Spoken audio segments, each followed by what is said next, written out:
পুরনো শাড়ি পরে কেন আমি আমার বিয়ের প্রথম অ্যানিভার্সারি পালন করলাম চলো তোমাদের সাথে শেয়ার করি। হাই এভরিওয়ান, আসসালামু আলাইকুম।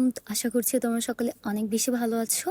একটা লং টাইমের পর আমি আমার অ্যানিভার্সারির ছোট্ট একটা ভিডিও তোমাদের সাথে শেয়ার করছি। যদিও ভিডিওটা অনেক বেশি ইন্টারেস্টিং হবে না, বাট আই নো তোমরা যারা আমাদেরকে ভালোবাসো তাদের কাছে ভিডিওটা একটু হলেও ভালো লাগবে। আমরা আমাদের অ্যানিভার্সারি ওইভাবে পালন করতে পারিনি, আমাদের অনেক প্ল্যান ছিল বাট কিছুই হয়নি, বিকজ রাইট নাও আমরা দুজনে অনেক বেশি ব্যস্ত আছি। ব্যস্ততার জন্য কিন্তু পেজে কন্টিনিউয়াসলি আমি ভিডিও আপলোড করতে পারছি না, তবে হ্যাঁ, ব্যস্ততা শেষ হলে আমরা একটা লং ট্যুর দিব ইনশাল্লাহ। এই দিন আমার রেডি হতে হতে অনেক সময় লেগে গিয়েছিল, তাই সন্ধ্যার একটু আগেই আমরা বের হয়েছিলাম এবং যেহেতু কোনো প্ল্যান ছিল না বাইরে গিয়ে জাস্ট ছবি তুলবে, কিছু খাওয়া দাওয়া করবো, দ্যাটস ইট, সেহেতু আমরা চলে গিয়েছিলাম বরিশাল জাদুঘর। এবং এইখানে কিন্তু আমি এই প্রথম এসেছি, যদিও আমি বরিশালেরই মেয়ে, তবু এই প্রথমবার। এখানটা অনেক ছোট বাট যতটুকু অনেক বেশি সুন্দর, ছবি তোলার জন্য একটা পারফেক্ট জায়গা এটা। আচ্ছা, ভিডিওর শুরুতে আমি তোমাদের বলেছি যে আমি আমার অ্যানিভার্সারি পালন করেছি পুরনো শাড়ি পরে। আসলে এটা আমার আত্মীয়ের শাড়ি, এই শাড়িটা আমার ভীষণ পছন্দের এবং একই সাথে আমার ইমোশন। তোমাদের অনেকের কাছে এটা পুরনো হতে পারে, কিন্তু আমার কাছে একদমই না। আমি 1 বছর ধরে অপেক্ষা করেছিলাম যে আমি এই শাড়িটা আবার কবে রিপিট করব, কারণ এই শাড়িটা আমার অনেক অনেক বেশি পছন্দের।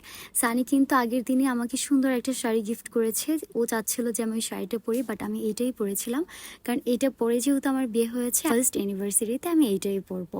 এবং এই শাড়ির সাথে যে অর্নামেন্টসটা দেখতে পাচ্ছ, এটা কিন্তু মাত্র আমি 2 ঘন্টায় বানিয়েছি। অ্যানিভার্সারির আগের দিন রাতে হাতে 2 ঘন্টা সময় নিয়ে নিজের জন্য বানিয়েছিলাম।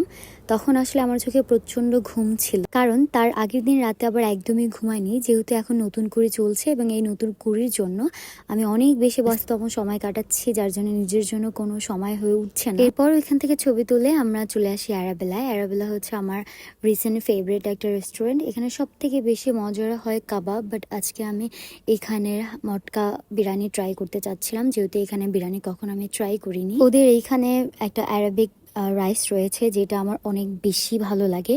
ওই অ্যারাবিক রাইসটা একদম সৌদির মতো আমাকে ফিল দেয়, যেহেতু আমরা সৌদি গিয়েছিলাম এবং সেখানের রাইস আমরা ট্রাই করেছিলাম।